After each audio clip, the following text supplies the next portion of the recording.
स्वर्गीय राघवेंद्र सिंह जी के सभी परिजन, उनके बेटे, उनकी पत्नी, बाकी परिवार के सभी लोग और इस अवसर के साक्षी बन रहे अपने इस क्षेत्र के सभी बुजुर्गवार भाइयों बहनों और पत्रकार मित्रों,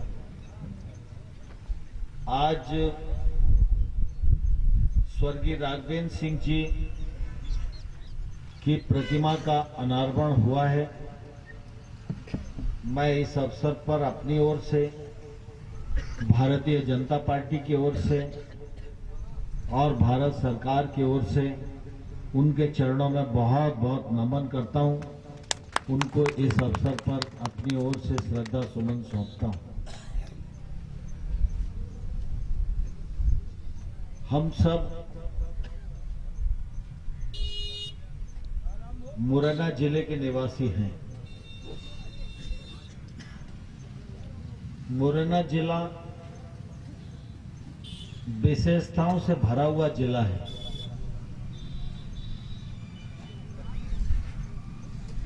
अगर हम खेती की दृष्टि से देखेंगे तो खेती में भी मुरैना जिले की अग्रणी भूमिका है। अगर उद्योग की दृष्टि से देखेंगे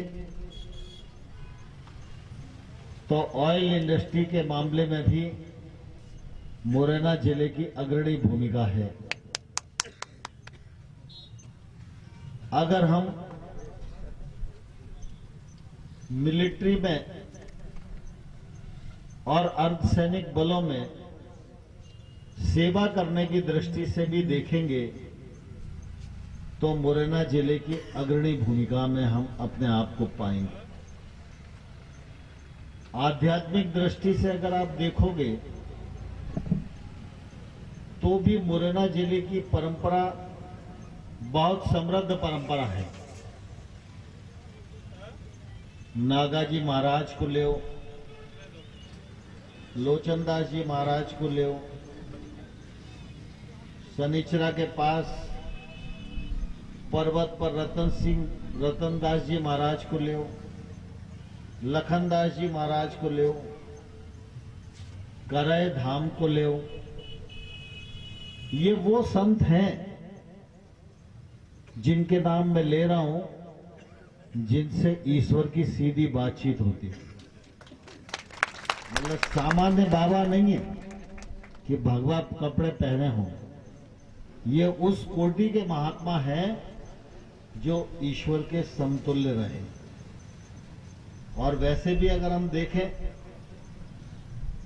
तो बालक दास जी महाराज हैं, माखन दास जी महाराज हैं, ऋषि महाराज हैं, जडेरुआ वाले महाराज हैं। ये सारे के सारे स्थान हम सबकी श्रद्धा के केंद्र भी हैं और मनुष्य के लिए ये उसकी आत्मा के शुद्धिकरण के केंद्र भी है। शहादत की दृष्टि से भी अगर हम देखेंगे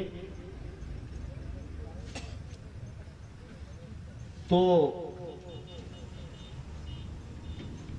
अमर शहीद पंडित राम प्रसाद बिस्मिल का नाम बहुत उच्च कोटि से लिया जाता है। अभी यहां कोई शेर पढ़ रहे थे, शहीदों की चिताओं पर लगेंगे हर बरस मेले, वतन पर मरने वालों का बाकी यही निशा होगा। सरफरोशी की तमन्ना अब हमारे दिल में है, देखना है जोर कितना बाजुए कातिल में है। ये पंक्तियां किसने लिखी? ये पंक्तियां लिखी हैं रूअर बरवाई के रहने वाले पंडित राम प्रसाद बिस्मिल, जिन पर पूरी देश गौरव का अनुभव करता है। वो हमारी धरती के लाल है।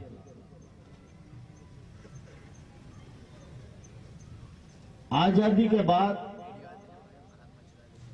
पहला विश्व युद्ध, दूसरा विश्व युद्ध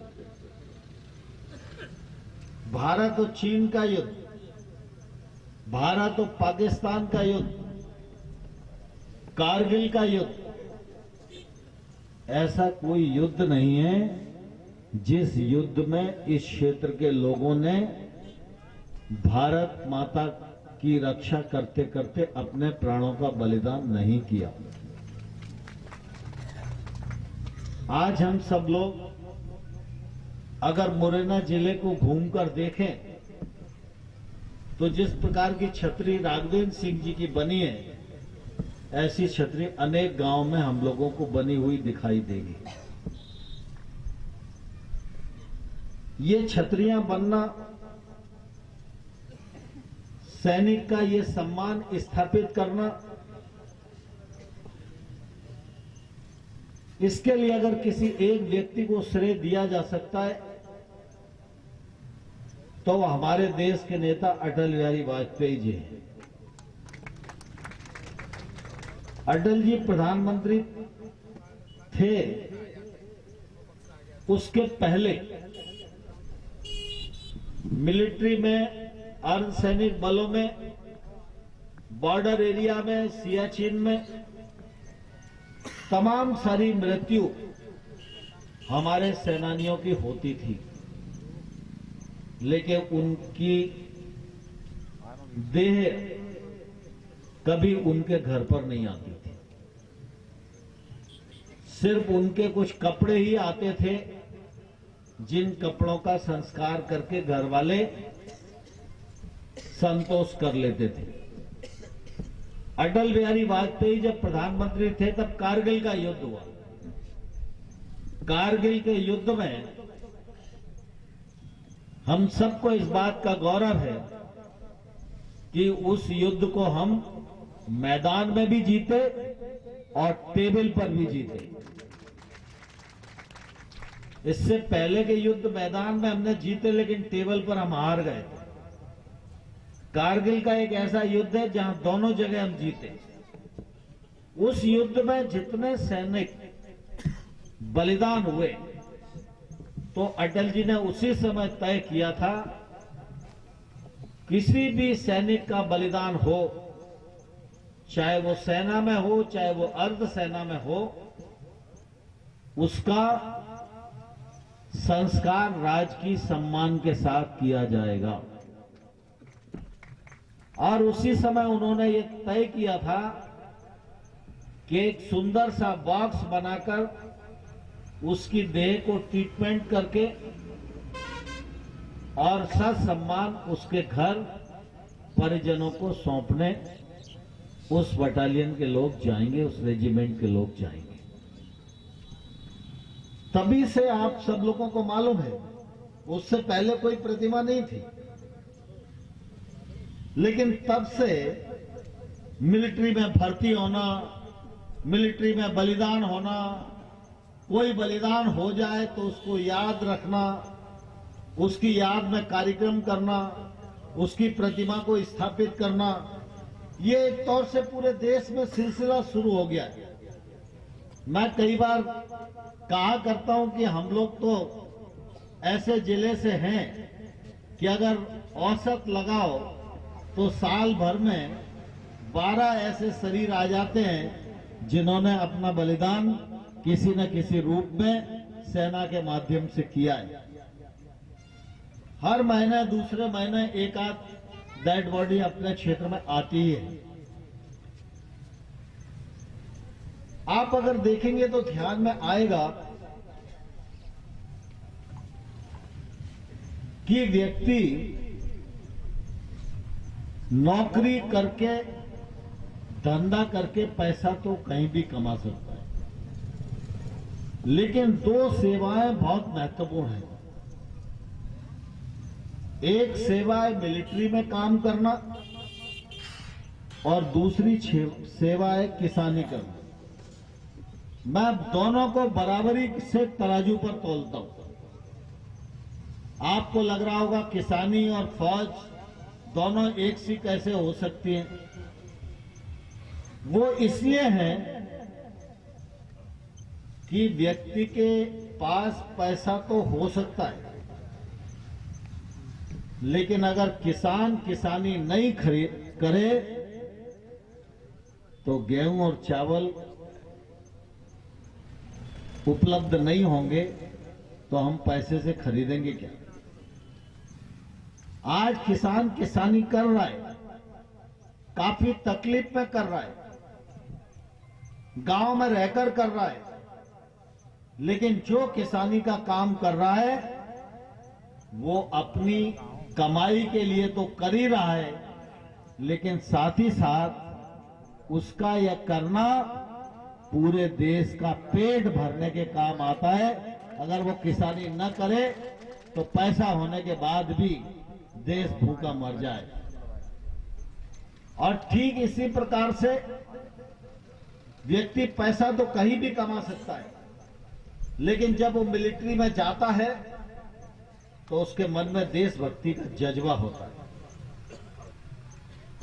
भगवान न करे कभी ऐसी नौबत आए,